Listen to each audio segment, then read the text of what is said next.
Buenas tardes. Como sabrán, el viernes pasado, el viernes día 12, presentamos ante los medios y abrimos al público por la tarde, dado que no podemos hacer inauguraciones, la exposición 33 obras maestras del arte español, la donación de Plácido Arango Arias al Museo de Bellas Artes de Asturias, que es una exposición que ha de entenderse como una reedición o reescritura de la que tuvo lugar en el Museo de Bellas Artes en 2018 con motivo de la gran donación que Plácido Arango hizo a esta institución en 2017.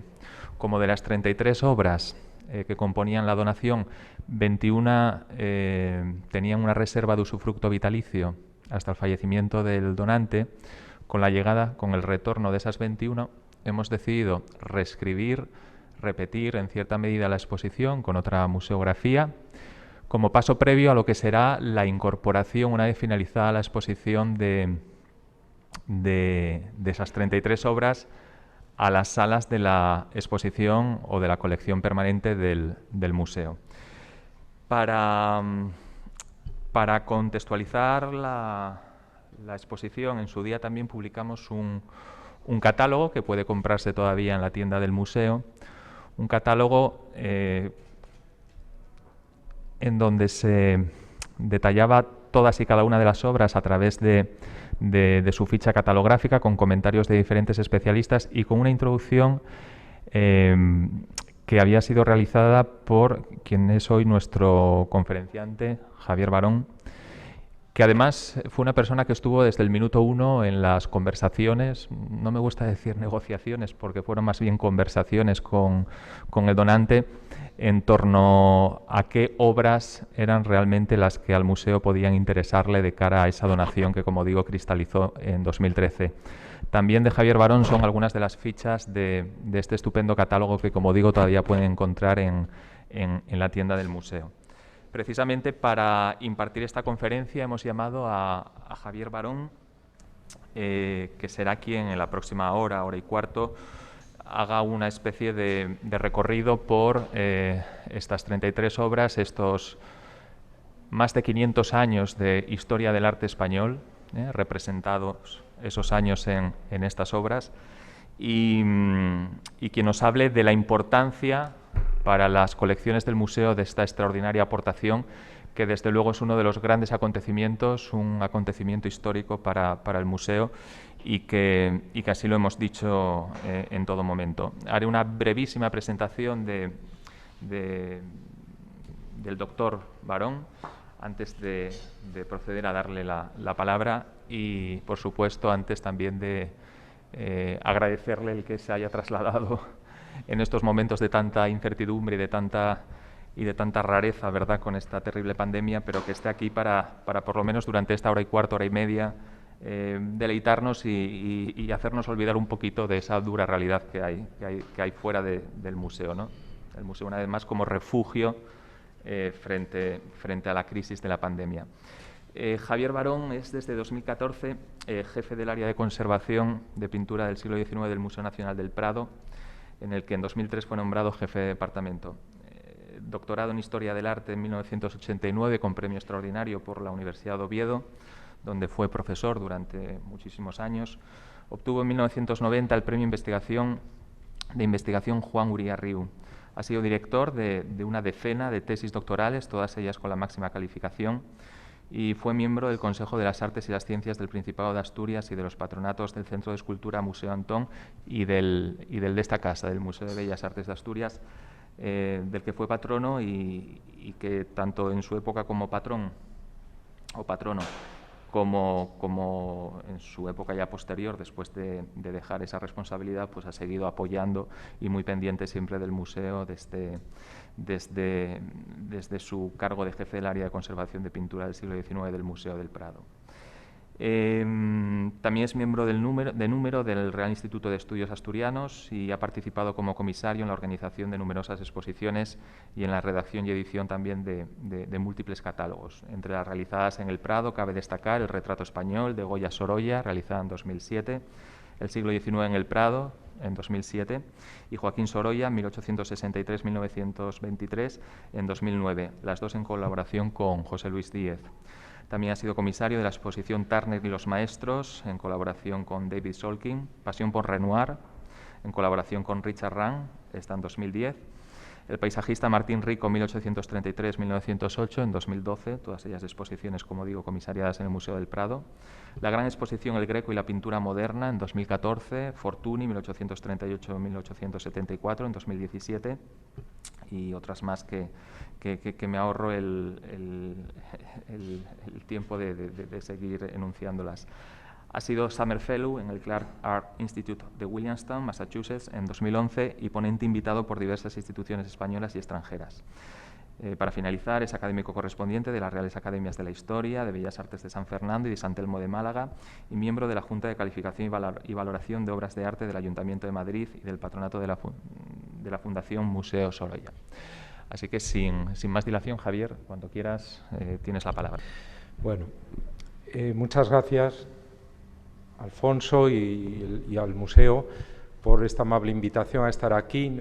Realmente es una ocasión en la que no se podía fallar, puesto que se trataba de una especie de homenaje. Casi hace un año ya que falleció Plácido Arango, que fue una persona excepcional, que fue un apoyo continuo para el Museo del Prado y también para el Museo de Bellas Artes de Asturias, y que fue un mecenas generoso, en donde en un país que no hay todavía ley de mecenazgo y que pues parece que no se va a promulgar en estos años que vienen, corrió con la responsabilidad de hacer dos donaciones importantísimas al Museo del Prado, 26 pinturas, y al Museo de Bellas Artes de Asturias, otras 34 obras, entre ellas 2 esculturas y el resto pinturas.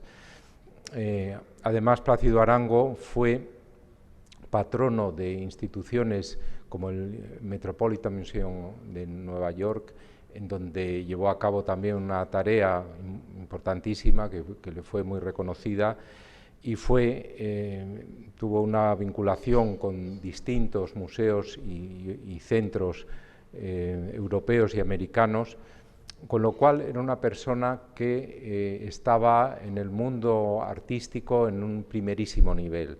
Por otra parte, su colección, fruto de unos afanes y unos desvelos de un conocedor, poco a poco fue conociendo cada vez más y mejor la pintura, y muy especialmente la pintura española, que es en lo que se especializó su colección, contribuyendo así a rescatar cuadros que habían salido, incluso conjuntos enteros que habían salido fuera de España, y que mediante compras o adquisiciones en subastas pudo traer de nuevo a nuestro país. Pinturas recuperadas, como con otros coleccionistas también.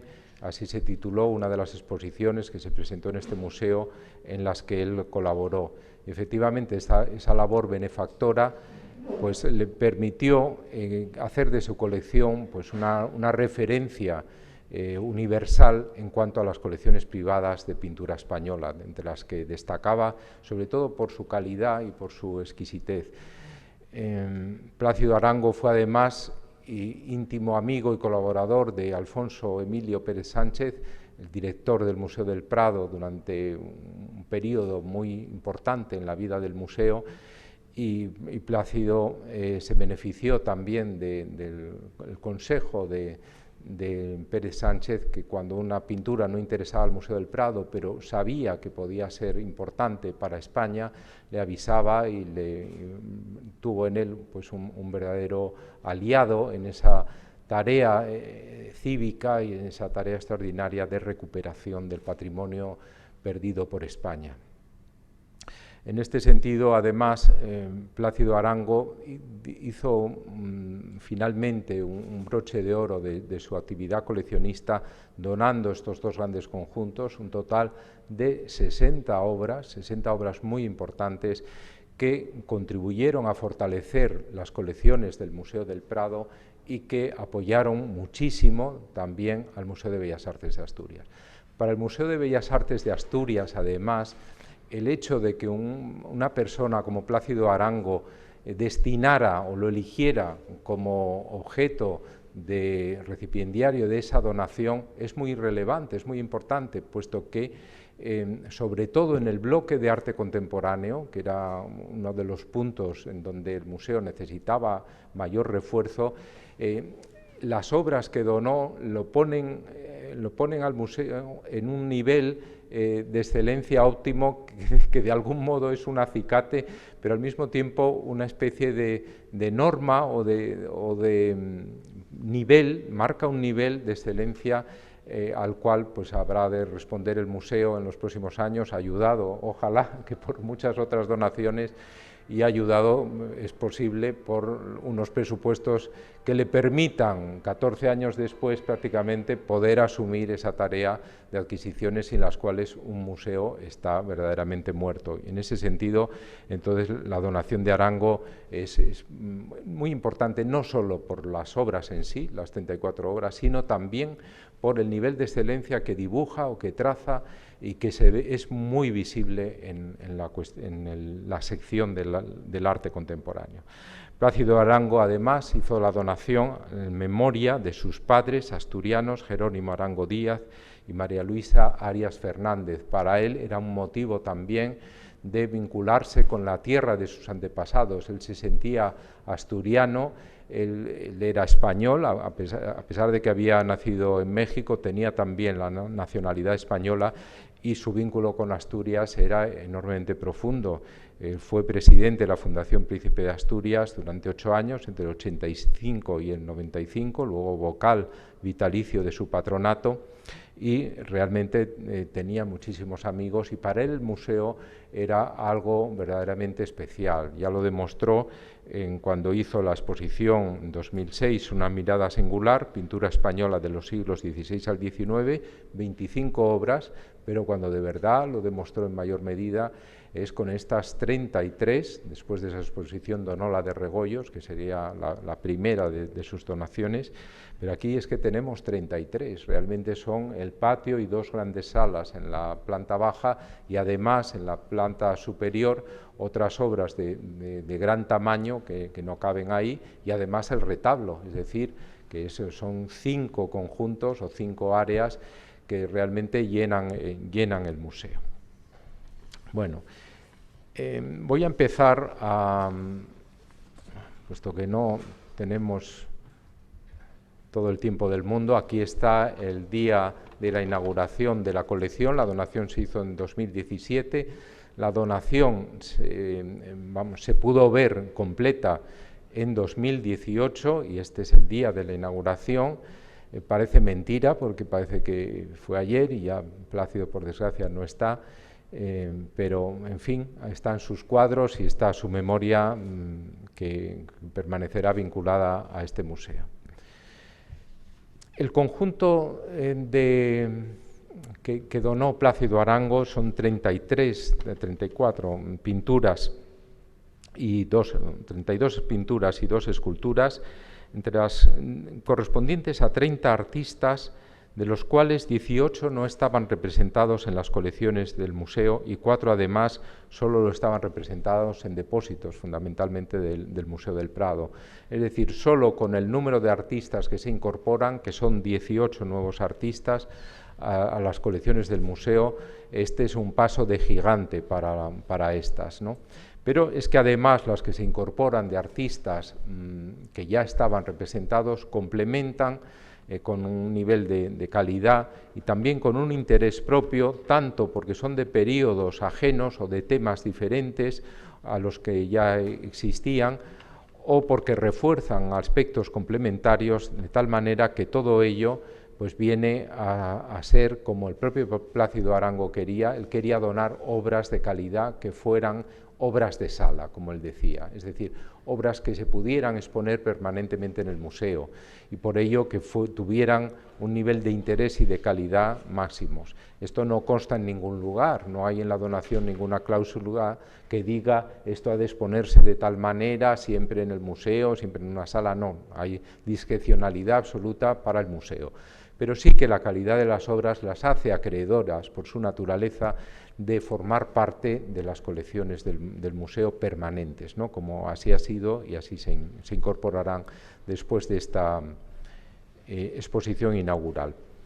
En el conjunto son, como decía el director, son más de 500 años de pintura, desde el bajo medievo, representado por varias obras, hasta el arte más contemporáneo, ¿no? En principio, el arte del bajo medievo tiene una doble representación, aragonesa y castellana.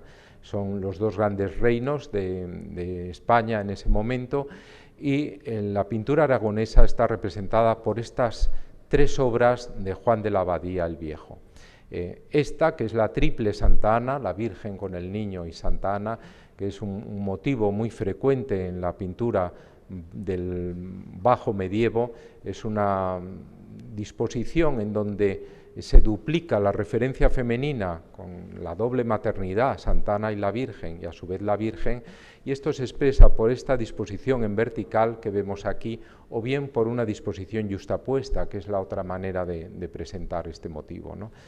El artista se valió de este grabado de un artista holandés, la Santa Ana, pero fijémonos donde está también esa organización no tan marcadamente vertical, no tan simétrica como hemos visto en la interpretación que hace Juan de la Abadía, y con unas variaciones enormemente importantes porque están dictadas por la personalidad artística de este pintor, un pintor aragonés, un pintor de mucha fuerza plástica, mucho volumen, no solo en las cabezas de sus figuras, ¿no? Aquí tenemos la de la Virgen, creo que se ve, sí, la de la Virgen y la de Santa Ana, sino también en los nimbos con un oro que tiene relieve, como es propio de la pintura de la Corona de Aragón en estos momentos, los años finales del siglo XV todavía, y el oro además interviene en las cenefas de los mantos,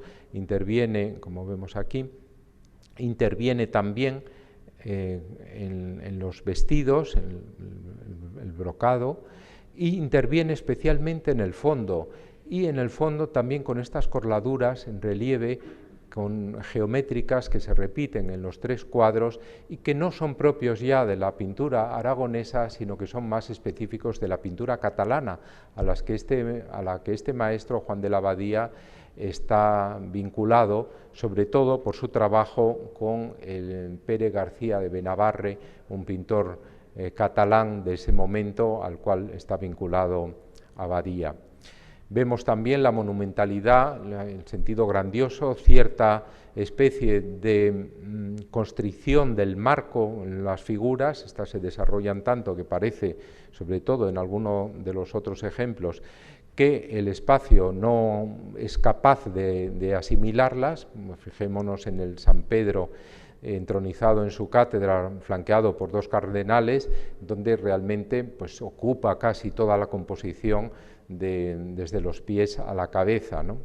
Aquí tenemos dos obras correspondientes a la parroquia de Marcén, en Huesca, estaban en esta parroquia, de allí salieron para ir a los Estados Unidos y ahí la recuperó Plácido Arango mediante una compra. Estamos viendo aquí también ese mismo tipo de corladura del fondo, tan propio de lo catalán, y sobre todo en la obra de la derecha, que es muy representativa de este carácter aragonés, tan verdaderamente marcadas las anatomías, además subrayadas con un claroscuro que denota una fuerte plasticidad. Fijémonos también en los elementos arquitectónicos, cómo la resaltan. Y vemos igualmente cómo en los paños hay una interpretación del tipo de plegado rígido y duro propio de la tradición hispano-flamenca que ejerce la máxima influencia en Castilla, pero también en Aragón. Son propios también de la pintura de este artista la preferencia por los colores rojos, muy marcados.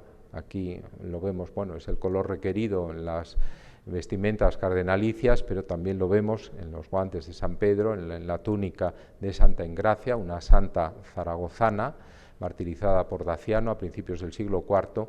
Entonces, esa presencia da una calidez y da también un sentido de compacidad y de expansión a esta pintura, ¿no? Estamos viendo a San Miguel, muy interesante. San Miguel es un santo muy frecuente en la pintura de la Corona de Aragón. Aquí tenemos un retablo dedicado a San Miguel, que entró en la dación Pedro Masaveu, que surtió de un gran conjunto de pintura bajo medieval, tanto castellano como aragonés, al museo.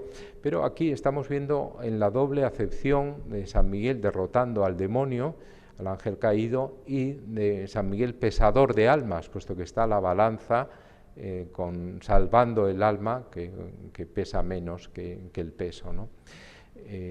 Colocado en la otra balanza, ¿no? Es esa doble vertiente de San Miguel como heredero del Hermes, psicopompos o conductor de almas, pesador también de almas, que se remonta a la tradición egipcia. También aquí vemos la monumentalidad de las figuras, vemos también cómo son figuras como abstraídas, como ensimismadas, otro rasgo muy típico de este artista, y la calidad de estos toques de pincel tan leves en los brillos del cabello, en las figuras, que se puede ver igualmente en la Virgen con toda precisión, ¿no?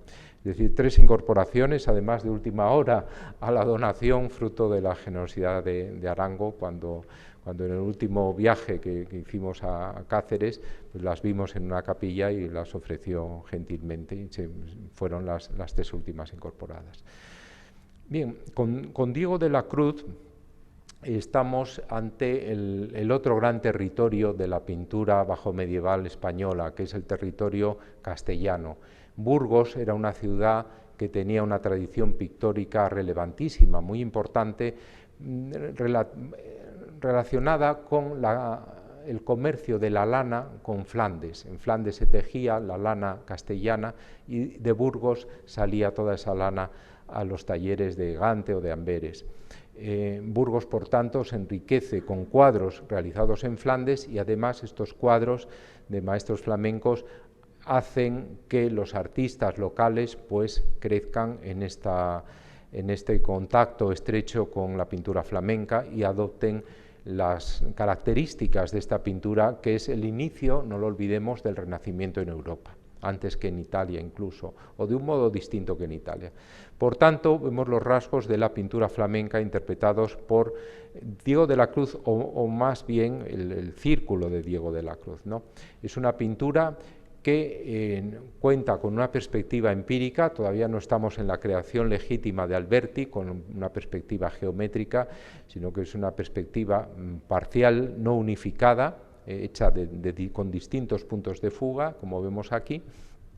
Tenemos también un tema, el nacimiento de la Virgen, que no está en los Evangelios, pero que es como el de la Triple Santana, es un tema muy predilecto por el mundo tardobizantino y por el mundo protorrenacentista en estos momentos, y además es un motivo que se presta siempre a dar mucha información de la vida cotidiana y a plasmar el cauce realista que tienen estos maestros flamencos y también los castellanos por mostrar características de la vida diaria. Y efectivamente estamos viendo enmarcados como esas obras, las que llamaba Antal, los Existenzbilder, ¿no? Las imágenes de la existencia, de la vida cotidiana, enmarcados por esta columna con las zapatas, el marco dentro del cuadro, el cuadro dentro del cuadro, perfectamente enmarcado, una escena de una vida altoburguesa en donde se está preparando el paño caliente con las brasas, para envolver a la Virgen, que está desnuda. No suele ser esto habitual. Aquí tenemos un elemento simbólico entre estos platillos. Esta dama de compañía está tratando que no escape el diablo, que asoma una pata negra, no sé si la ven por ahí, pero bueno, en el cuadro se pueden fijar, es esto, ¿no? Un elemento simbólico, y estamos también ante una regresión, si lo vemos en relación con obras anteriores o con obras posteriores de la corona aragonesa, como las de Juan de la Abadía, una regresión de los oros, ¿no? Por ejemplo, oro tiene Santa Ana, y la Virgen tiene un pequeño nimbo también, pero San Joaquín, que no es habitual que esté en esta escena, donde suele estar solo las féminas, San Joaquín aparece aquí, no tiene oros. Y tampoco el resto de las figuras, y el fondo es oscuro, no es dorado como ocurría en las obras anteriores. Estamos viendo también la variedad de pliegues, los pliegues más rígidos interpretados a la moda flamenca, pero también pliegues más a lo italiano, más que confieren un carácter de estructura o de volumen, como los pliegues rectos de San Joaquín. Y estos pliegues de esta tela de brocado tan magníficamente pintada, que nos están dando idea de otra condición, una condición más blanda, más muelle, ¿no? Estos son más bien los pliegues geométricos de carácter flamenco, ¿no?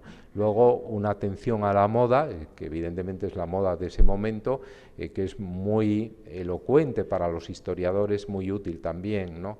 El escabel también, en fin, es una obra enormemente interesante de este maestro, que es uno de los principales del Burgos finisecular, junto con el maestro de los Balbases y junto con Alonso de Sedano. Son los tres grandes maestros que trabajan en Burgos, que es el gran centro castellano de pintura en estos años finales del siglo XV. Además, es una obra importante que perteneció a una colección muy destacada, que es la colección Adanero, el conde de Adanero, ¿no?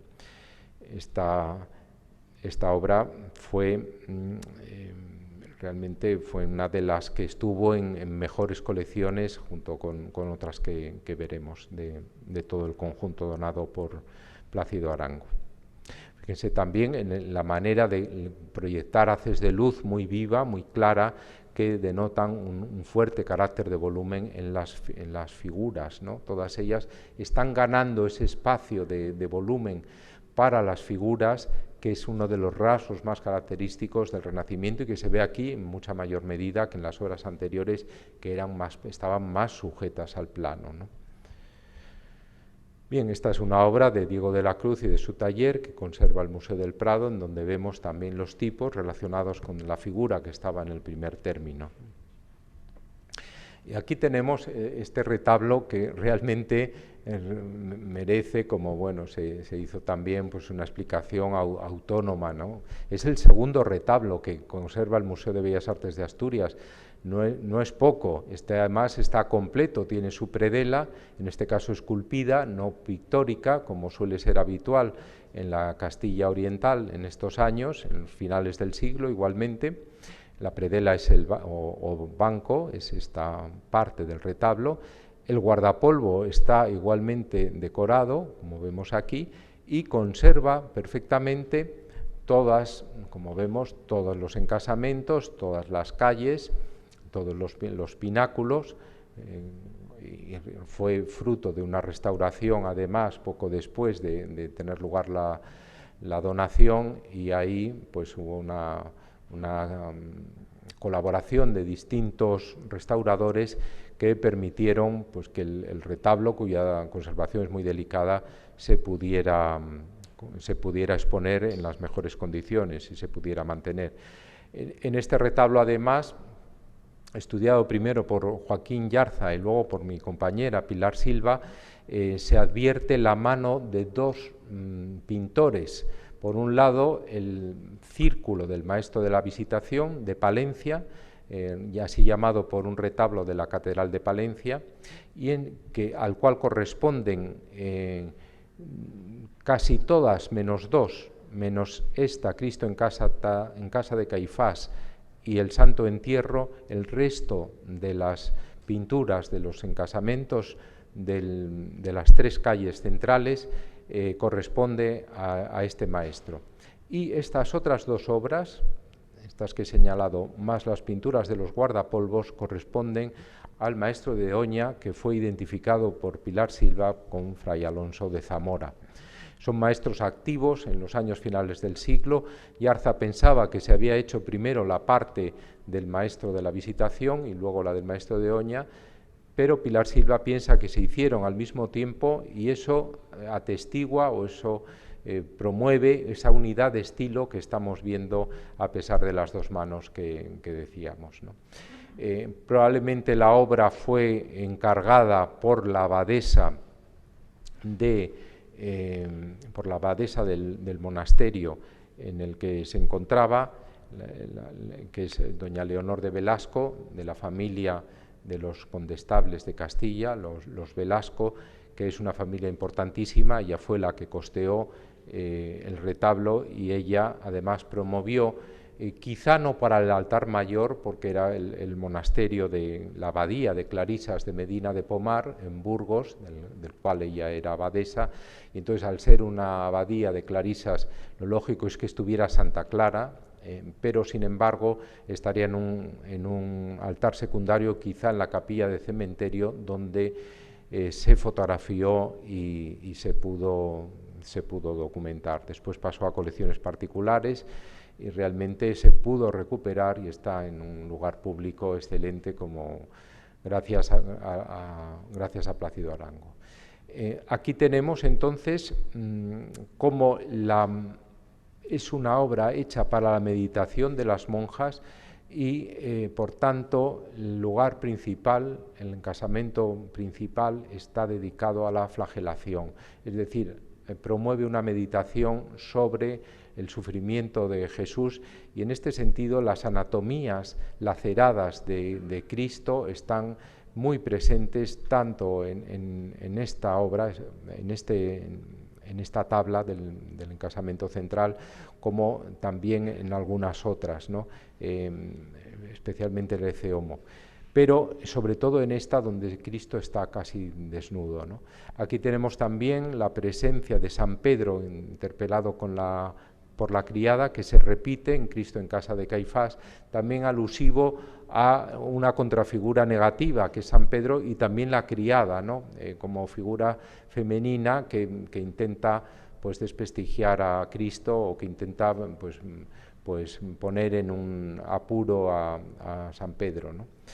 Por otro lado, estamos viendo aquí también cómo estas figuras están ocupando la composición. El maestro de la Visitación se caracteriza por algo que veíamos en Juan de la Abadía también, que es que el marco no es capaz de albergar a todas las figuras, como ocurre en la Santa Cena o como ocurre también en estas otras imágenes, en esta, por ejemplo, en el Cristo Camino del Calvario, ¿no?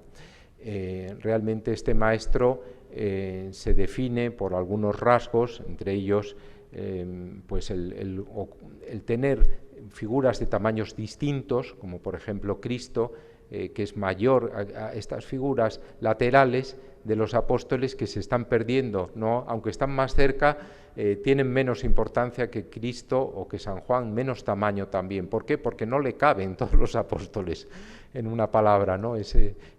Quiere meterlos a todos y entonces recurre a este artificio, ¿no? Vemos tamaños entonces diferentes. Hay una gama muy variada de color, es otra característica, ¿no? También.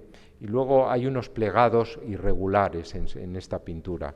Vamos a ver también algunos de los ejemplos bueno, este es el otro gran retablo, ¿no? Que está en la escalera imperial del museo, y del cual no está expuesta la predela, salvo una obra, una del banco, ¿no? Es un retablo del maestro de Palanquinos, identificado como Pedro de Mayorga por mi compañero Javier González Santos. Esta es la Castilla Oriental, la Castilla de Zamora. Aquí estamos en la Castilla de Burgos, la Castilla Occidental. Y aquí vemos algunas de las obras del maestro de Oña, que también se caracteriza pues por esta manera muy monumental de colocar las figuras, como vemos en esta obra, la iglesia de San Nicolás. Esta es del maestro de la Visitación de Palencia, el retablo de la Visitación, que está en la Catedral de Palencia y es el que da nombre a a este maestro hasta que se le puso el nombre de Fray Alonso de Zamora.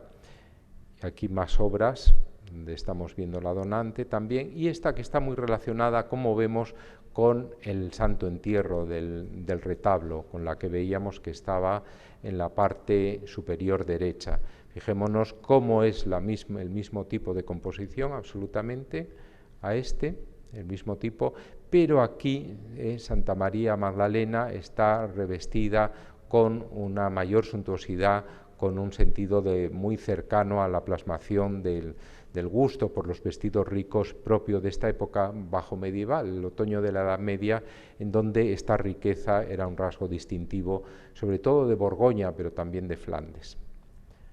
Bien, esta es otra pintura del maestro de Oña también relacionada. Vamos a pasar ya al pleno Renacimiento, el momento central del siglo XVI, en donde hay dos maestros que trabajan en Toledo, los dos discípulos de Juan de Borgoña, que es el principal artista con el cual se forman en el primer tercio del siglo.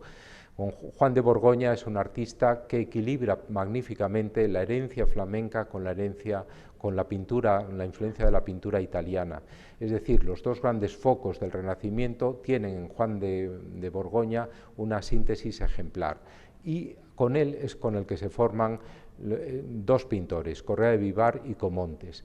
Los dos trabajan en Toledo, que no olvidemos que Toledo es casi una especie, como Sevilla, de capital del mundo en estos años, porque es sede imperial, Carlos V la renueva, y ahí nada menos que están trabajando estos artistas. Pertenecientes a un retablo, el mismo, desconocido de momento, están estas dos escenas de la Pasión de Cristo de Juan Correa de Vivar, que realmente esta está basada en estampas, como suele ocurrir en esta época, estampas de Durero, de la llamada Pasión Grande.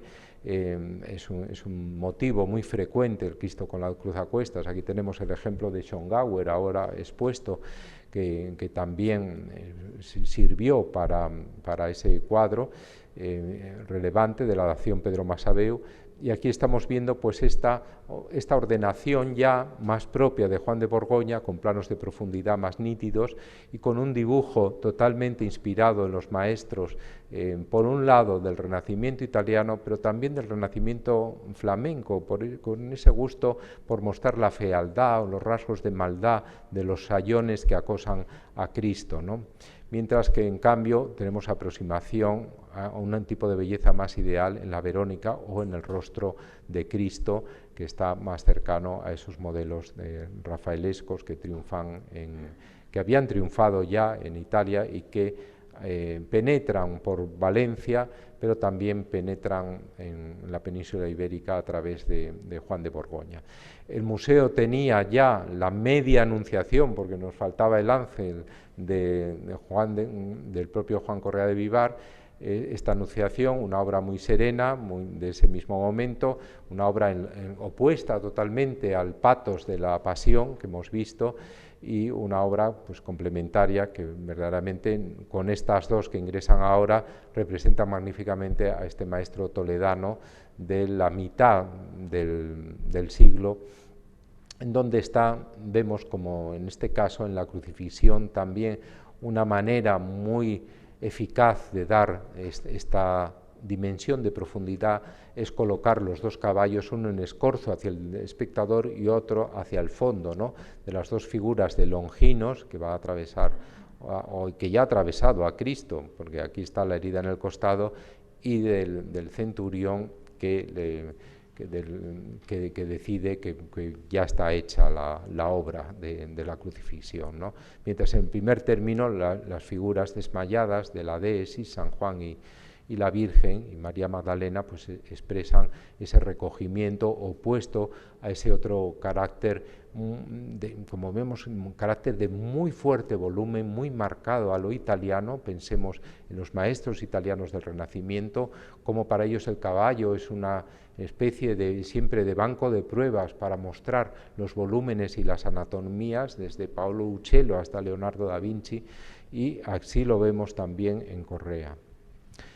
Con Luis de Morales estamos ante otro de los maestros. Bueno, hay que decir que Correa ya en esta obra está muy próximo al mundo manierista, al mundo que supera el Renacimiento, en favor de ese mayor dramatismo y esa mayor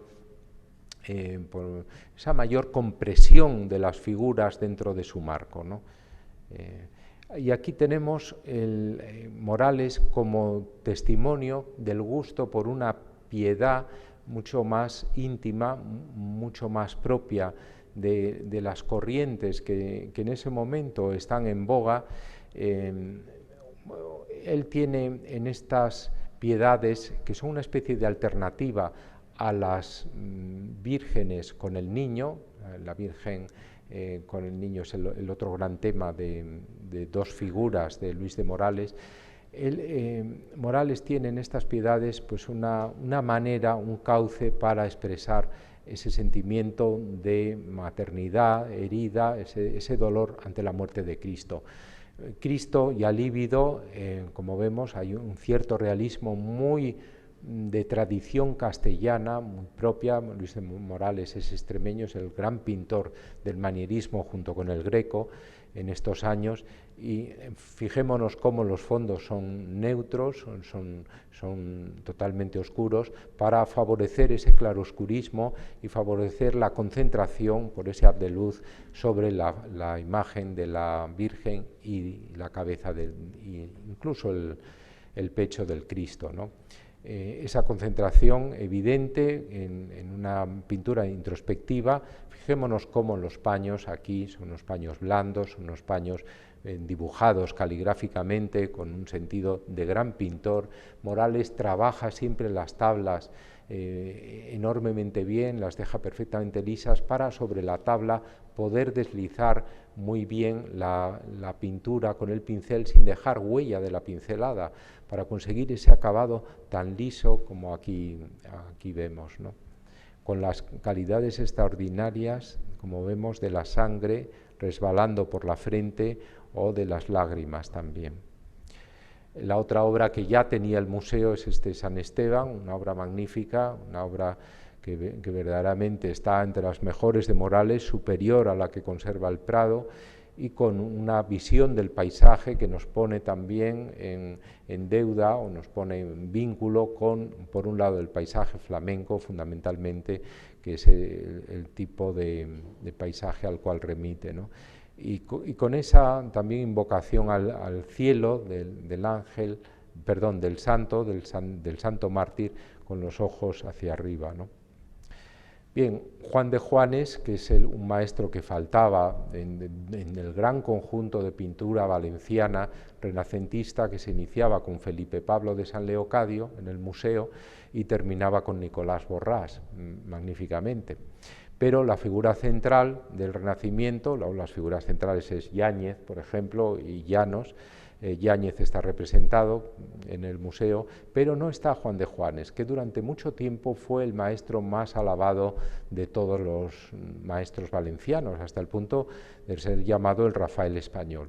Juan de Juanes es hijo de pintor y padre de pintor, y su última obra es precisamente el gran retablo de Bocairent, para el cual pinta unas cuantas tablas, lo deja inacabado por su muerte, muere ese mismo año, el que pinta San Agustín, y lo termina su hijo Vicente Macip. En este año, por tanto, vemos al pintor enormemente dotado ya después de toda su trayectoria, cómo coloca al santo, San Agustín, con una gran monumentalidad en su nicho, cómo es capaz de captar perfectamente la arquitectura interior de esa hornacina a través de la sombra, da idea de profundidad, y fijémonos cómo el pie, al rebasar el espacio del nicho, también da idea muy marcada de profundidad. Estamos viendo igualmente como santo fundador, es el autor de la Civitas Dei, un santo fundador de iglesias, uno de los 4 padres de la iglesia, aparece con la maqueta de su fundación. Es obispo, por eso aparece el báculo y la mitra. Una obra realmente que además es enormemente interesante, porque estuvo en colecciones importantes, en la colección de John Mead, un general de la época de la independencia, y después en la de Stirling Maxwell, que es el gran coleccionista de arte español en Inglaterra. Tenía Grecos, tenía Zurbaranes y tenía las obras de este pintor, que se reatribuyó a Juan de Juanes recientemente por Pérez Sánchez y luego por Fernando Benito, porque pasaba por ser obra de Carducho, por esa monumentalidad tan típica de Carducho, pero también característica de la última fase de Juanes. Con estas dos obras, estos dos retratos de la corte madrileña del cambio ya del siglo, entramos en el retrato cortesano de Felipe III, de la época de Felipe III, que vienen también a complementar y a mejorar lo que tiene el museo, ¿no? Pantoja de la Cruz continúa la tradición de Alonso Sánchez Coello, que es la tradición de este retrato a lo flamenco, muy minucioso, muy específico, en donde el traje se convierte en el objeto de la representación, el traje y las joyas. Fijémonos en la gola tan destacada, ¿no? Y los elementos anatómicos quedan reducidos a la cabeza y las manos, que parecen emerger de ese gran vestido que es como una especie de armadura cuajada de perlas, ¿no? Incluso la perla peregrina está aquí presente. Es el gran joyel grande, que tiene el gran diamante llamado el estanque, y la perla peregrina que había venido de Panamá y que aparecen pues conjuntada con el diamante del espejo, ¿no? Todo ello pues con profusión de joyas y con esta manera de hacer tan precisa de este cuello propio de la valona, pero una enormemente desarrollada, como era propio de la moda de Felipe III. Estamos viendo aquí, en este retrato de Pantoja, también el momento de mayor eclosión de esa tradición de retrato manierista, fundamentalmente. La figura está extrañada de toda comunicación con el espectador, está ahí, es un retrato real, guarda una enorme distancia con el espectador, pero sirve muy bien para este propósito de representar imágenes reales. Y en este sentido se hacen varias copias de estos retratos reales, y se envían a las distintas cortes europeas buscando pues verlas representadas, puesto que los monarcas eran todos parientes entre sí, ¿no?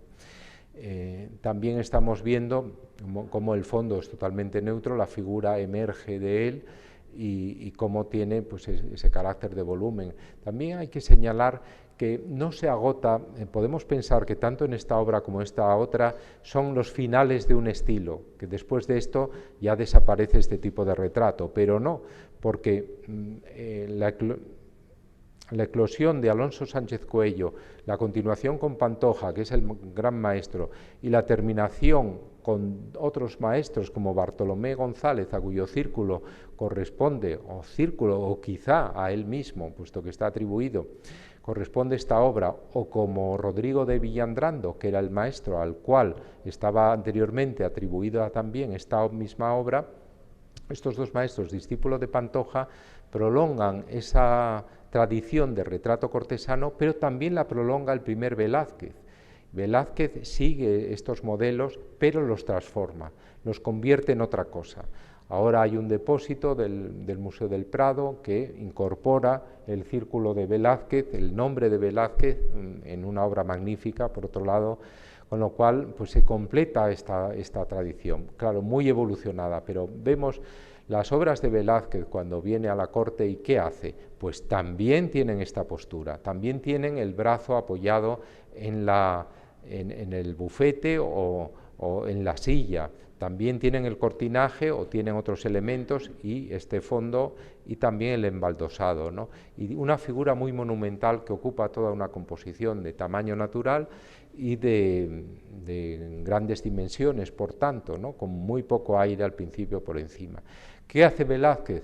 Pues claro, se elimina, conforme la moda se va haciendo más austera, que ya cuando él llega ya lo es, elimina toda esta prolijidad de detalles, de joyas y de elementos del vestido para concentrarse en una figura más moderna, una figura vestida de negro, enormemente elegante también, pero de otro tipo de elegancia, ¿no? Pero en el fondo la composición es la misma de la que parte Velázquez, por tanto es interesante mostrar estas obras no como elementos finales de un estilo, sino también como transiciones a algo que va después. De hecho, el pañuelo que lleva Velázquez, como doña Mariana de Austria, mucho después, que el pañuelo que lleva aquí Isabel de Borbón, lo mismo que Mariana de Austria, es una manera de ocupar la mano de un modo más casual, ¿no? como estamos viendo. Bien, y estamos ante una obra que es una de las más importantes de la donación, puesto que es el momento en que el bodegón naturalista, la pintura de flores y de frutas, vuelve a ser representado después de casi, podemos decir, de más de 1000 años de no serlo, después de la antigüedad romana, donde los pintores riparógrafos, los pintores que trabajaban estos elementos, objetos de la naturaleza, los habían representado en sus pinturas y sobre todo en lo que nos ha llegado hasta hoy, porque las pinturas se perdieron en su mayoría, en los mosaicos, ¿no? Y aquí lo tenemos también como en la Europa de principios del XVII empieza otra vez este género de manera autónoma a descollar tanto en Holanda como en España, como en Italia, ¿no? Que son los tres grandes núcleos. Pero España está ahí en el primer momento y estos son los primeros bodegones que se hacen. Podemos pensar que el bodegón es también un desarrollo de las jofainas y de las jarras de la Última Cena que están en el primer término y el florero de los lirios que aparecen en las anunciaciones de la Virgen. Pero aquí ya está exento totalmente del tema sacro. Es como si, igual que el paisaje surge en la huida a Egipto, ¿no?, como fondo y se hace autónomo, del mismo modo aquí también aparece ya perfectamente autónomo.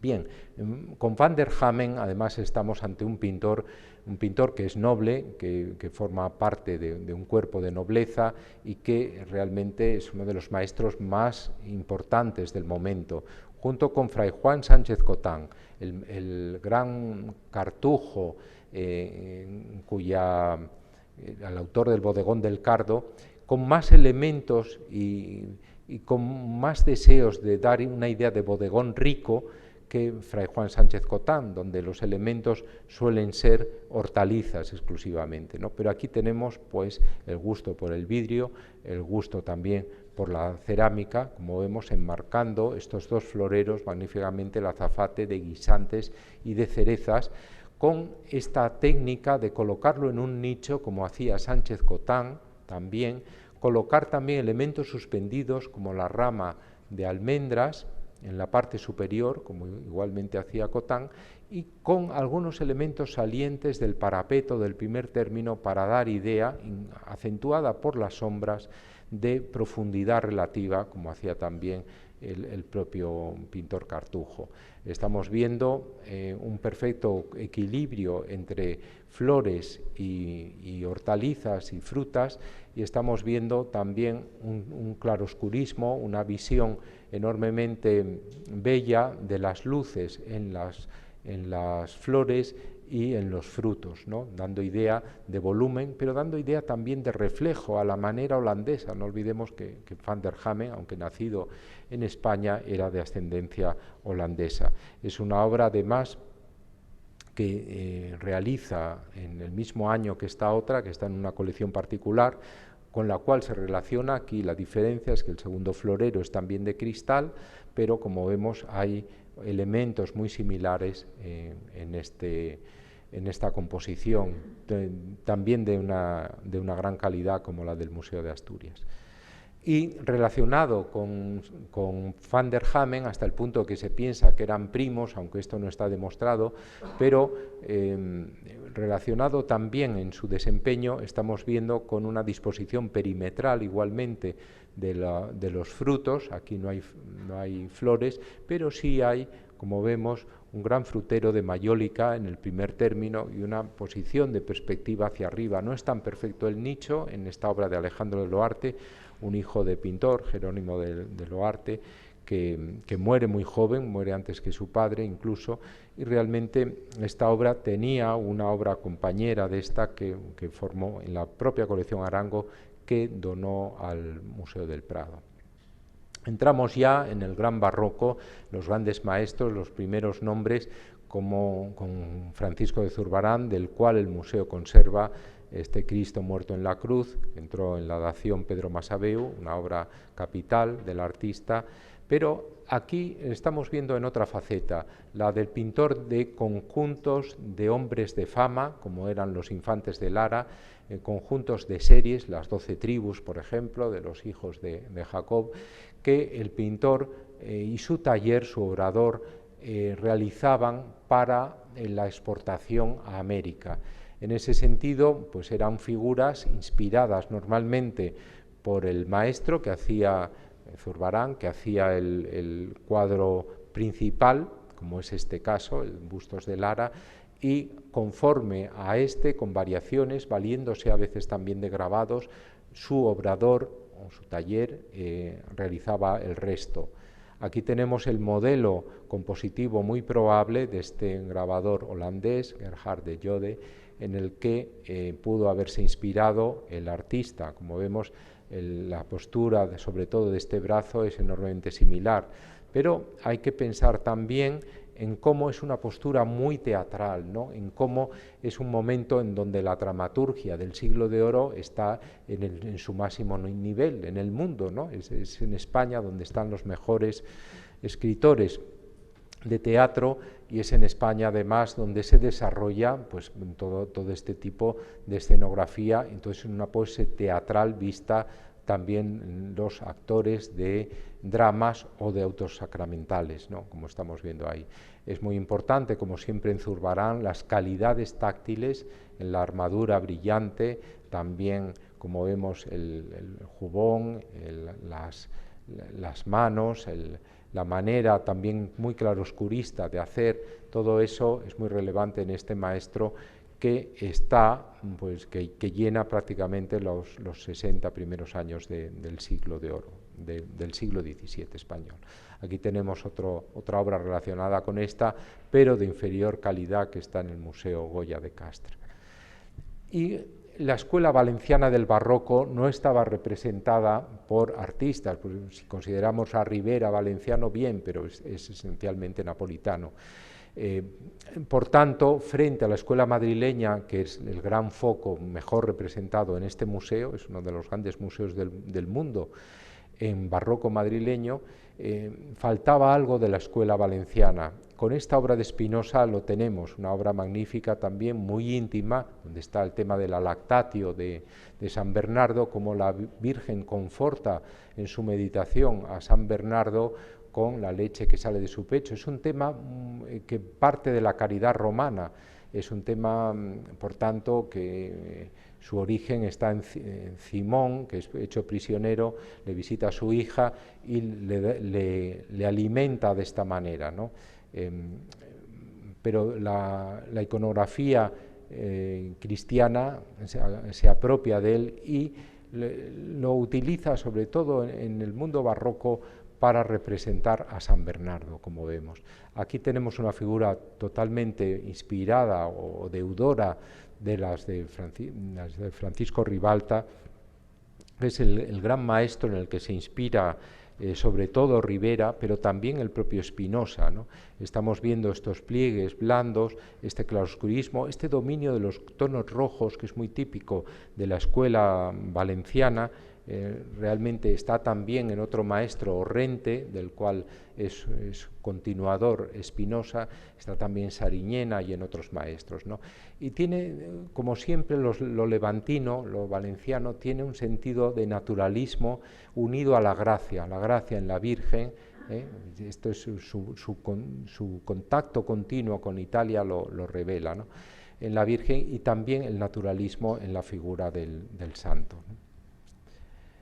Una obra también muy propia del barroco es esta de Francisco Gutiérrez Cabello, El banquete de Esther, inspirado en los grandes dibujos hechos de arquitecturas fantásticas. Es un capricho arquitectónico propio de la tradición barroca de Friedemann van Vries, y que el pintor pudo tener en cuenta. Hay un cuadro en el Louvre muy similar para plasmar ese fondo arquitectónico tan rico. Este es una especie de Franceschenae, un frente de escena, pero que es un verdadero palacio barroco, pero aquí hay además una bóveda con una cúpula y luego se abre todavía un tercer espacio, ¿no?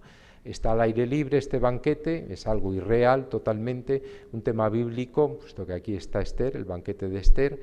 Este es el rey persa Asuero, y aquí está Amán, que quiere destruir a los judíos, ¿no? Aquí está una enana negra, muy propio de los ámbitos palaciegos del siglo de oro, tanto el carácter de enana como el de negritud, porque se valora lo distinto, lo exótico, para, como dicen, hombres y mujeres de placer, gente de placer, que causaba diversión en la corte, ¿no? Pero sobre todo tenemos bajo estos baldaquinos estas grandes acumulaciones de vajillas de oro y de plata, ¿no? Que da una idea de riqueza extraordinaria muy característica del barroco. Tenemos otra de las mejores obras de la donación, Juan de Valdés Leal, otro maestro del siglo de oro importantísimo que faltaba en la colección. Es uno de los pilares de la escuela sevillana del barroco, junto con Zurbarán y Murillo, ya representados, pero de Valdés Leal no había nada, y tenemos una obra magnífica, una de las mejores de Valdés Leal, de las más amables además, con este festín de Herodes, con la danza de Salomé, que está presentándonos un modelo femenino muy placentero, muy agradable, y aquí las figuras en la oscuridad de Herodes y de Herodías, ¿no? Contemplando la danza. Es una obra también esta que realmente pues, nos muestra también este fondo de paisaje movido con estos celajes que dejan ver la ampliación del espacio arquitectónico tan bien mostrada. Es una obra que estuvo en la colección de José de Madrazo, que la mejor colección reunida por artista alguno español, puede decirse, que pasó al Marqués de Salamanca y que también pues, ha acabado en un museo, ¿no? de la mejor manera, como vemos. Tenemos de José Antolínez, del cual el museo tenía también otra obra, está esta Asunción de la Virgen a los cielos, la Virgen no con el manto azul de la Concepción, sino con el manto rojo, muy tizianesco, con un perfecto equilibrio entre tonos cálidos y tonos fríos, como estamos viendo aquí, ¿no? Antolínez es uno de los grandes maestros herederos de Carreño. Carreño con Ricci y con Herrera el Mozo son los tres grandes pintores que reúnen la inspiración veneciana con la inspiración flamenca después de la muerte de Velázquez. Son los tres grandes maestros. Y después de ellos hay un conjunto de pintores que mueren jóvenes, como son Antolínez, como es Mateo Cerezo, como es Cabezalero y como es Escalante, representados en el museo también, ¿no? Y aquí tenemos en esta obra pues uno de los pintores más dotados, con una Virgen ya aérea, pero en contraste con los angelotes del primer término, que en cambio tienen un marcado volumen y un marcado peso, ¿no? Como vemos ahí también. Bien, Claudio Cuello es el gran maestro, también es otro pintor, del cual hay un depósito del Museo del Prado, pero no ninguna obra propiedad del museo, que ahora se enriquece con este cobre de pequeñas dimensiones del inicio mismo de su dedicación, cuando aún es visible la huella de Ricci, este gran maestro, que reúne lo veneciano, como estamos viendo aquí, en este color, ¿no? Este color rosa, y en estos azules del fondo, fundamentalmente, y también de aquí, reúne lo veneciano con lo flamenco, ¿no? en esta postura de Fray Simón de Rojas, ¿no? Estamos viendo también una pintura muy compleja de composición. Es un pintor sabio, un pintor que es capaz de componer muy bien, siempre buscando una gran monumentalidad en sus figuras, de ahí el movimiento que tiene Simón de Rojas, movimiento contrapuesto al de los niños que están subiendo por esta escalera, ¿no? Mientras que la Virgen aparece de perfil como estática, sin movimiento, pero volando, ¿no? Sobre una nube, como solía hacer Ricci, ¿no? Bien, seguramente conocería, porque estaba en el convento de los Trinitarios, esta obra de Gaspar de Crayer, un pintor de la época anterior, de Velázquez, que estaba entonces allí con el mismo tema de Simón de Rojas, que tiene mucha devoción con este contario, rosario de las 72 cuentas blancas, con el cordón azul, a tono con el dominio de los azules. Una obra que, viéndola aquí, es enormemente monumental, es una obra de pequeñas dimensiones, como pueden ver, ¿no? Bien, vamos a pasar ya al siglo XIX, hay un salto por el siglo XVIII, pero el XIX vuelve a estar presente además con el único tema obetense o asturiano directamente. Hay que recordar que Regoyos está también presente, un pintor asturiano, aunque con un tema vasco. Pero en el primer viaje que hace Pérez Villamil a Asturias, afronta, ya tengo que ir un poco más deprisa, afronta este tema, que es la Catedral de Oviedo. Dirán ustedes, bueno, pero esto no es la catedral, solo es la torre. Y efectivamente lo que hace Villamil es enriquecer y llevar a un mundo ideal, a un mundo, como vemos, propio del Renacimiento, esta procesión, donde sí está la Virgen de la Soledad en Semana Santa, mientras que el otro parece más bien un gótico de los países del norte, ¿no?, de Flandes sobre todo, a donde va a viajar después también Villamil, ¿no? Pero se basa seguramente en esta acuarela que está en la colección del propio museo, ¿no? Aquí vemos cómo, y que está hecha in situ, ¿no?, en la pequeña plaza de la catedral, que entonces era mucho más reducida que ahora. El pintor es capaz de, con su técnica acuarelista muy precisa y muy rápida, de dar idea no solo de lo que es la composición de la catedral, sino también de su tamaño relativo con las figuras que pergeña. También este segundo ejemplo, en una colección particular, nos muestra esta fascinación que tiene por Oviedo y también por lo asturiano, como denotan las dos obras que también ya tenía el museo. El ábside de San Juan de Amandi, magnificado, parece una basílica romana, pero es San Juan de Amandi, una arquitectura románica, y la cueva de Covadonga, que es una obra interesantísima, ¿no? Estas están en el museo. Pero he aquí que también hay otra catedral de Oviedo, muy interesante, que ingresó en el Prado en 2010, cuando la compramos en Sotheby's en Londres, ¿no?, y que es un díptico de vistas monumentales de ciudades españolas, donde están Toledo, Sevilla, pero está Oviedo también. Una de esas obras, la que está aquí, vamos a ver, está aquí debajo, es Oviedo. Esto casi todo es Sevilla y esto es todo Toledo, ¿no?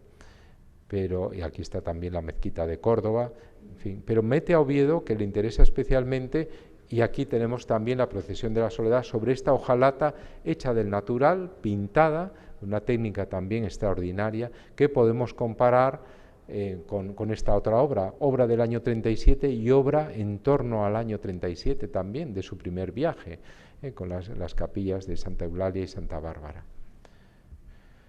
Aquí es la primera donación de Arango al museo en 2007 y es el único pintor asturiano, cierto que un pintor capital, es la obra de mayores dimensiones de Regoyos que conserva el museo, y una obra muy monumental de su periodo entre Bruselas y el País Vasco, en donde tenemos su predilección por elementos etnográficos como este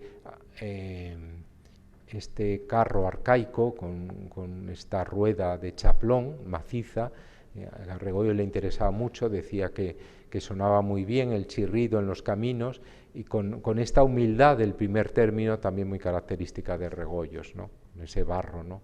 Es una casa típicamente vasca, con la mampostería y con esa ausencia de pretensiones que tenía Regoyos. Fijémonos que en este momento pues acaba de pintar los grandes pintores de historia, pues por ejemplo Los amantes de Teruel, o por ejemplo también en el año 84, o en ese mismo año también la conversión del duque de Gandía, grandes cuadros de historia. Otro pintor del 19, pero ya con una pintura del año 7, es un momento excepcional en la obra de Zuloaga, que también estaba representada por la echadora de cartas en una obra en el museo, pero que con esto adquiere otra dimensión muy monumental, ¿no?, una figura de tamaño natural, Búfalo, cantor de Montmartre, con su guitarra española, es un tipo español, aunque él no lo sea, pero aparece en este mundo de los cabarets de Montmartre, en París, en donde Zuloaga estaba excepcionalmente bien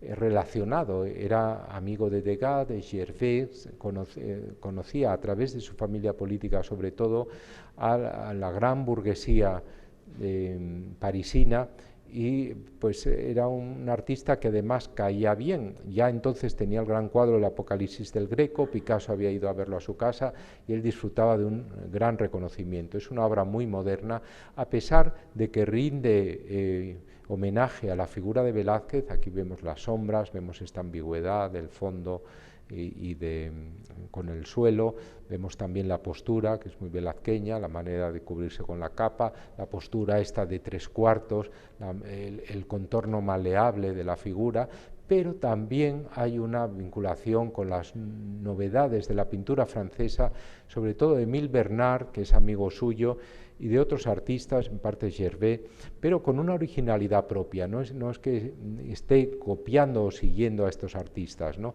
También él conoce a Toulouse-Lautrec, que había pintado a Aristide Briand, que era el empleador de Búfalo, que trabajaba en el cabaret de Aristide Briand, y algo de ese mundo de Toulouse-Lautrec que estamos percibiendo también aquí, sobre todo en esos contornos maleables, ¿no?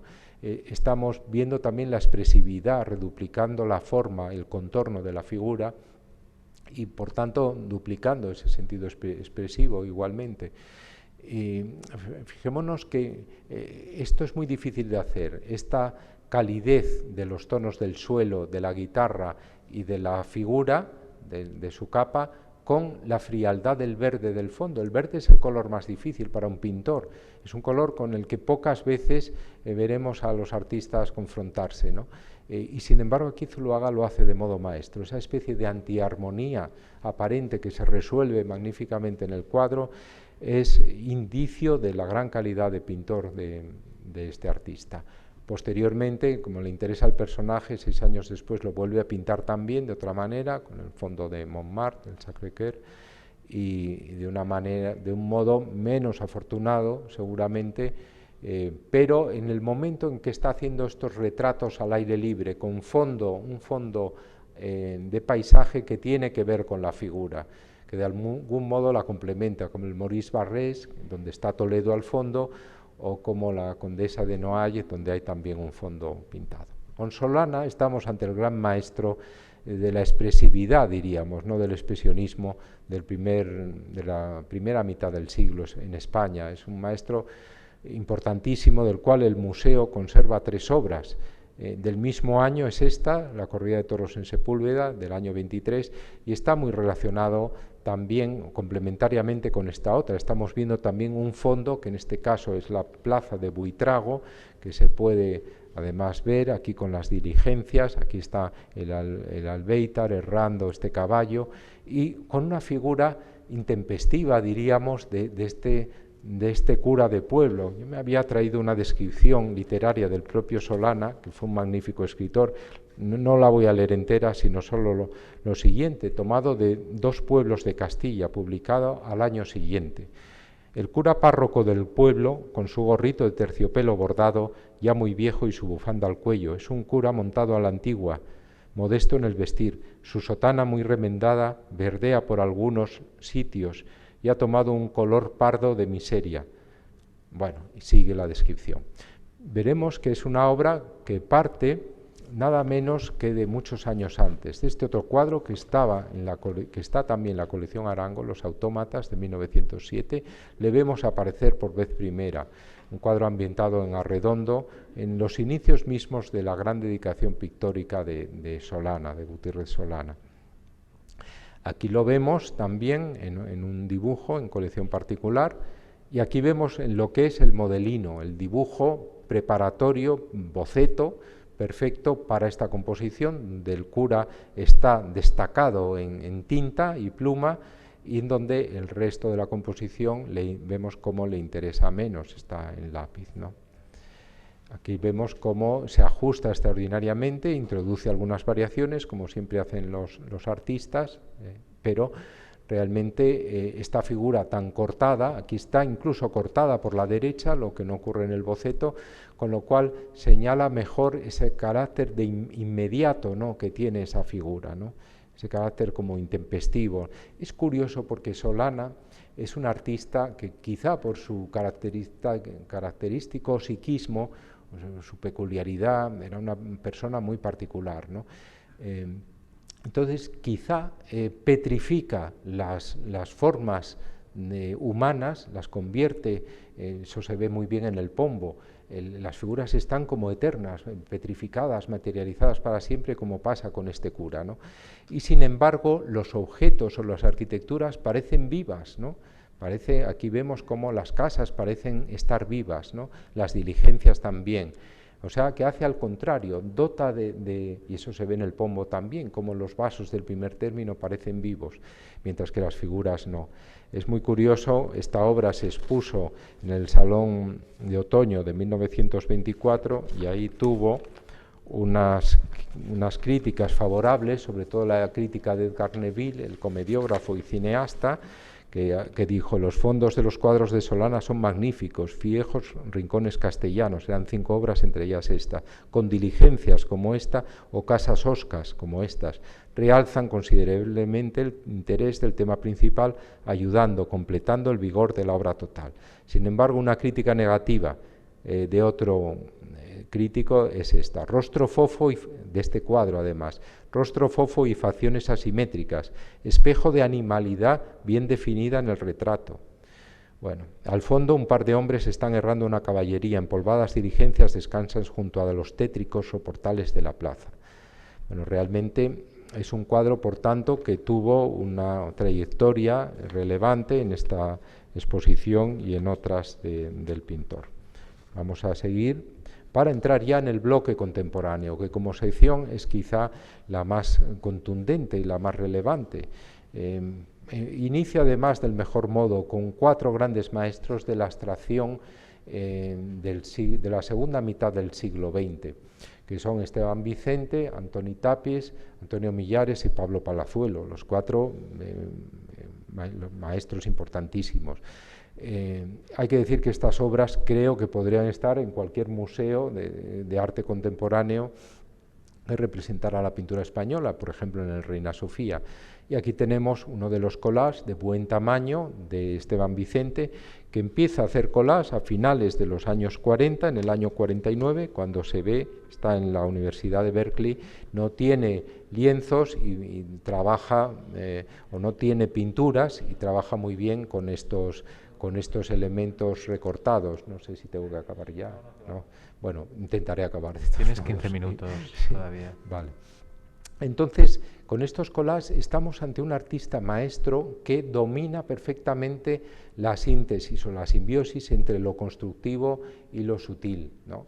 Normalmente los pintores suelen ser o muy constructivos, como es Picasso, o muy sutiles, como es Braque, pero rara vez son constructivos y sutiles al tiempo, como lo es en este caso, como vemos, y en esta tradición del collage, como lo es Esteban Vicente, estos papeles pegados que superpone al lienzo, que a veces coexisten con pequeñas anotaciones a lápiz que dejan ver parcialmente los estratos en los que está compuesta la obra y con unos colores bien armonizados, buscando siempre no lo obvio, sino armonías distintas, ¿no? Armonías que a veces pueden aparecer como inarmónicas, sobre todo el verde con el ocre, ¿no?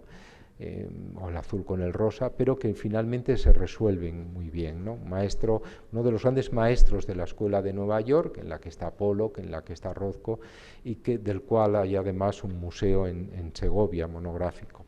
Otra obra maestra de la donación, realmente he estado viéndola otra vez porque no se cansa uno de verla, es una de estas obras que puede uno ver durante mucho tiempo porque tiene su recorrido. Es una obra de grandes dimensiones que participa también de 2 cosas: la posibilidad de una visión cercana y que vaya descifrando como una caligrafía los infinitos ángulos que tiene, todos compuestos por líneas rectas, como dice Bill Groman en entrevista que le hace, dice, no, yo quiero trabajar solo con la línea recta. Lo que pasa es que poco antes de morir hace las líneas curvas del final, en donde parece que quiere recurrir a arquetipos más femeninos, más amables, ¿no? Poco antes de la muerte, seguramente. Pero no, aquí está en el rigor absoluto, en los años 80, de su construcción a partir de formas rectilíneas, que como vamos viendo, pues es por un lado una escritura, pero por otro lado es también perfectamente una obra de conjunto. Si nos fijamos, no es una tinta plana. Si nos acercamos, por un lado están colores más claros en el centro, de ahí parece emanar una luz, y además se ven también, si nos acercamos, las pinceladas, ¿no? Pero sobre todo el elemento rectilinear, que es el que va construyendo todos esos quiebros, es el más importante en Palazuelo, ¿no? Es una obra, además, que muy sujetada, muy sostenida. Es muy de notar la influencia que tiene Klee en este maestro. Klee es el único pintor, quizá, de todo el siglo XX que no tiene obra mala o obra regular. Son todo obras muy buenas, ¿no? Klee las va numerando, además, 1, 2, 3 y así, 101, porque solo después de un análisis las da por buenas y es entonces cuando las numera, las titula y las firma, ¿no? Es la antítesis de Picasso, que admiraba a Klee, uno de los poquísimos pintores que admiraba, ¿no? Pues Palazuelo sigue esa estirpe de Klee, de pintor que aspira a llegar a un equilibrio entre la intuición y lo consciente y lo constructivo, ¿no? Como él hace. No en vano, pues es el pintor de la alquimia, el pintor también de lo espiritual, que tiene siempre, lo espiritual tiene siempre una base también material, ¿no? Es como si aspirara a trascender la materia por una especie de iluminación del espíritu, ¿no? Como aparece en la serie, en muchas de sus series, ¿no? La serie Nigredo, otras obras de series alquímicas. Bueno, obra maestra, como digo, y obra importantísima en la colección de pintura contemporánea, como lo es esta también, aunque de menores dimensiones, del mejor momento de Tapies, el que va entre los finales de los 50 y el año 66, en una obra que gana mucho al ser vista, es muy difícil de ser fotografiada.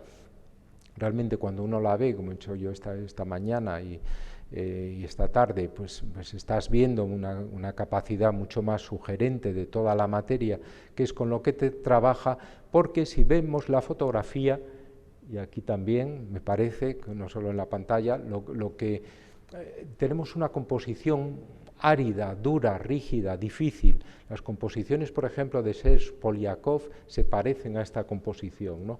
Sin embargo, el tratamiento no es como el de Poliakov, que es una pintura de pincelada, no, aquí es polvo de mármol, materia, elementos totalmente, la tradición textural que hace de Tapies el pintor informalista más valorado en estos años, el más apreciado por la crítica y por el mercado, más incluso que los pioneros franceses, Fautrier y Dubuffet, ¿no?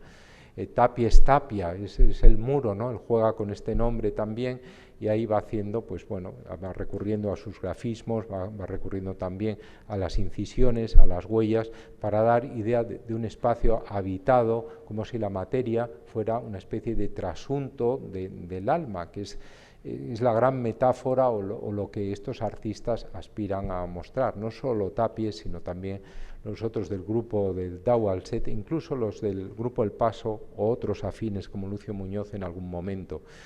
La restricción cromática es máxima, solo hay ocres y negros, como vemos, hay algún blanco, pero es producto de una dilución extrema de la materia, y vemos, sobre todo en este cuadro, me llama la atención esa especie de antipatía, me atrevo a decir, de la composición, ¿no? Una composición difícil que el artista acierta igualmente a resolver gracias a su trabajo con la materia, ¿no?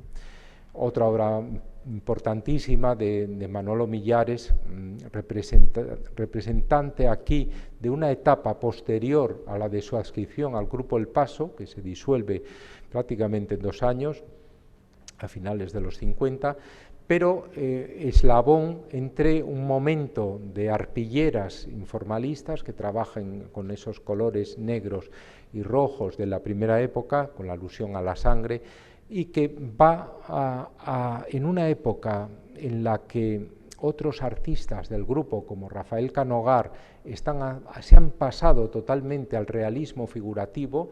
Es la época en donde los artistas como Genovés, por ejemplo, critican al Grupo El Paso y a los informalistas que no se comprometen, que es necesario en la España franquista dar un testimonio de oposición al régimen y no estar complacientes en las calidades de la materia únicamente porque el régimen se había apropiado de esto y lo había expuesto internacionalmente en las bienales de Venecia, de Sao Paulo, en Estados Unidos también.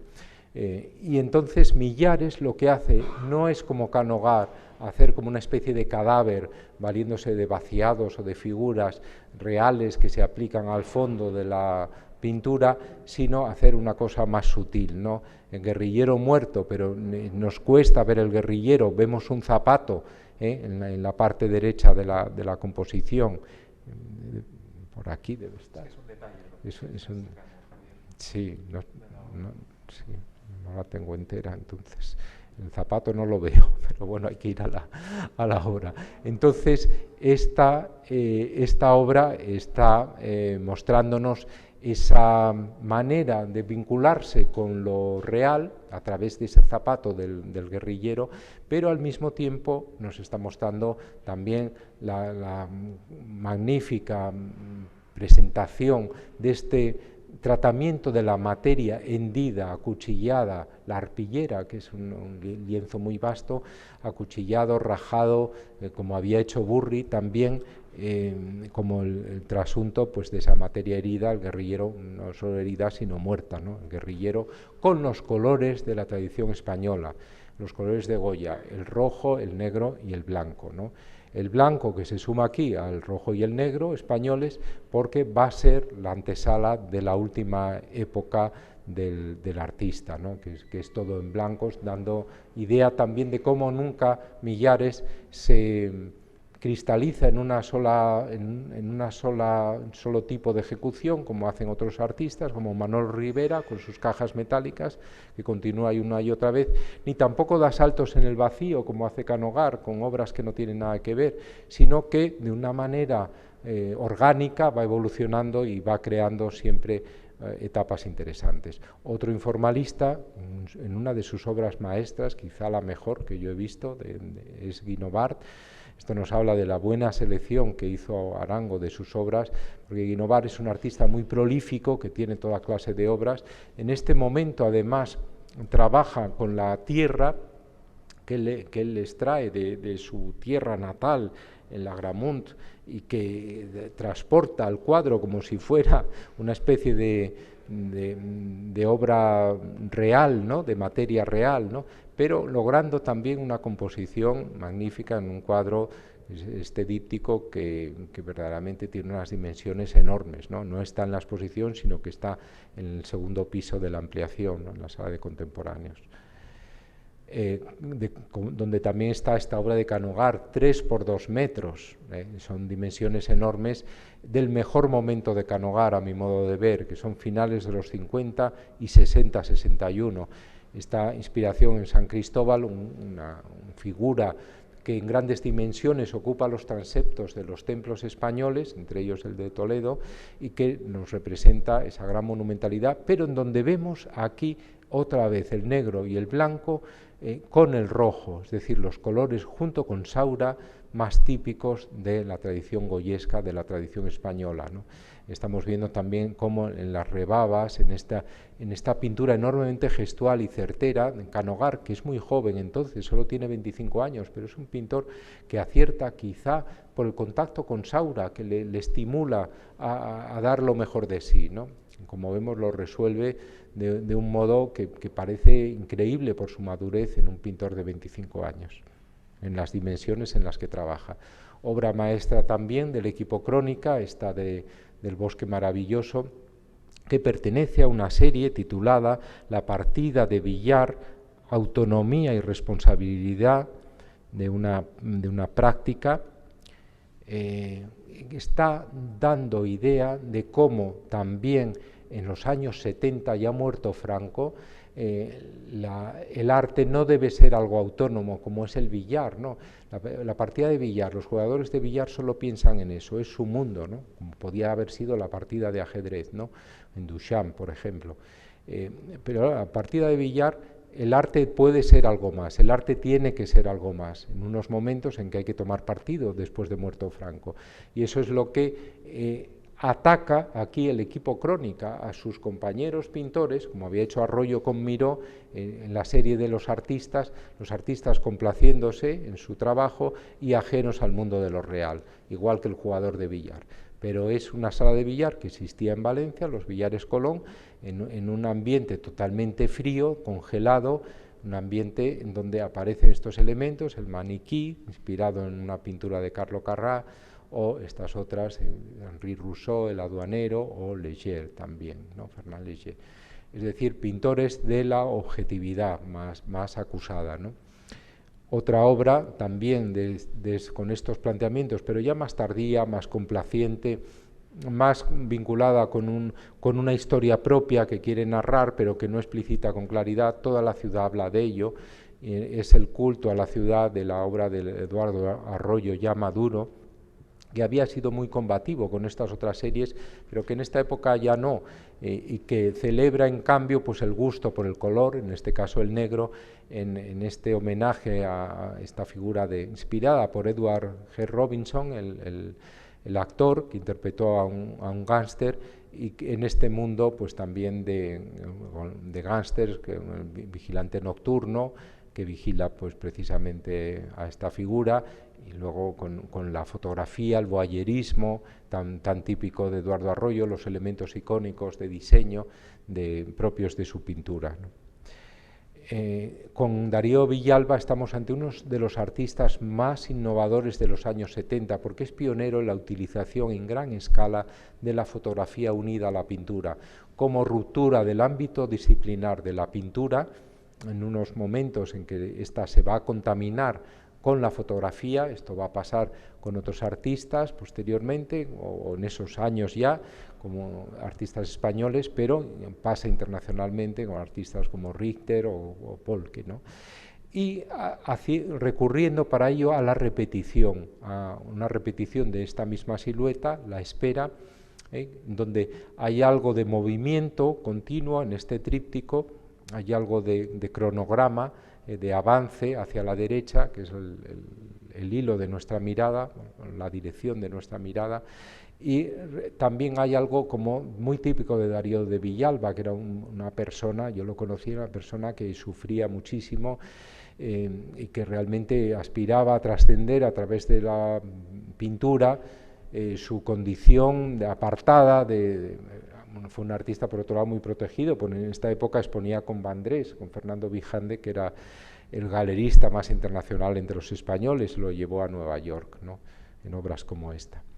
Y finalmente dos escultores, Juan Muñoz y Cristina Iglesias, se vienen a incorporar. Juan Muñoz es otro de los que quiebra también la autonomía disciplinar, es decir, como la escultura pasa a ser escenografía, va a tener algo de arquitectura también. La escultura rompe sus límites, es la tesis de Rosalind Krauss del campo expandido. Hay que pensar que ya para entonces habían tenido lugar todos los otros movimientos, pero que rompían con esto. Pero en el caso de Juan Muñoz, que triunfa internacionalmente, el escultor, es como una especie de gran escenógrafo de espacial. Eso se vio en su montaje en Tate Modern y se ve siempre en sus obras, ¿no? Y en este caso, aunque es solo una obra, el objeto del balcón, que tiene tanta relevancia como las dos figuras, o más aún, implica que el contemplador, nosotros, estamos siendo contemplados por estas figuras. El balcón como una especie de púlpito que se asoma, el balcón colgado muy bien, más alto que las otras obras en esta exposición, y que de algún modo domina toda esa composición y que es testigo de esa dimensión escenográfica o espacial, quizá mejor, de su arte. Y Cristina Iglesias, afortunadamente viva, tan vinculada con Plácido Arango, también pues estuvo ese día en la inauguración, y esta es una obra de sus primeros momentos de madurez, en donde también tiene lugar aquí, en tercer momento, de ruptura de lo autónomo, de la especificidad de la escultura. ¿Por qué? Porque la escultura que en esos momentos regía era la escultura posmínima, la escultura de Richard Serra, esas grandes planchas de metálicas que vemos en el Guggenheim, o estos angulares que vemos en las obras de otros escultores, pero ella incorpora algo que está en la antítesis del hierro, que es el cemento, y además un cemento informe, amorfo, ¿no?, frente a la definición tan nítidamente geométrica del díptico de hierro. Tenemos el cemento, un material que no tiene forma alguna, que parece estar hecho a la manera en la que cae, ¿no?, pero al mismo tiempo ese cemento está pigmentado, es decir, no es una escultura, es también una pintura, y no está hecha de elementos antitéticos, está hecha para ser vista no solo en espacio, sino igualmente en superficie, la cualificación de la superficie. Por otro lado, es una escultura abierta, pero al mismo tiempo cerrada. La escultura juega con antítesis, ¿no?, está mostrándonos los límites de la escultura y la proyección que tiene hacia la ruptura con esa especie de constricción que había llevado pues artistas. No sé si alguno se acordará de la Bienal de Escultura, la cuarta Bienal de Ciudad de Oviedo, que fue una especie de gran muestra de los mejores escultores que había entonces y que trabajaban en esa línea de las planchas de hierro, la obra de Sergio Aguilar, que está aquí, la de Miquel Navarro, que está aquí, que son compradas en esa Bienal, y o la obra de Pello Irazu, o la obra de Chomín Badiola en esa época, pero frente a esto va un paso más allá, ¿no?, un poco más allá en tres años después. Y realmente estamos viendo que el conjunto de obras del museo de este arte contemporáneo español, que no ya asturiano, que está muy bien representado, pero español, al incorporar artistas de primerísima fila, como son Cristina Iglesias, Juan Muñoz, Pablo Palazuelo, Esteban Vicente, Millares, Tapies, pues claro, llega a un nivel muy superior al que habían aportado pues las compras de las bienales de arte Ciudad de Oviedo en los años 80 y 90, que era lo mejor de arte español que tenía el museo a través de ese cauce, ¿no?, porque nunca había tenido el dinero suficiente, con lo cual pues estamos ahora incluso ante una gran colección también de arte contemporáneo, igual que lo estábamos ante una colección de arte antiguo, gracias a esta dedicación de la colección, de la donación de la colección Arango. Muchas gracias.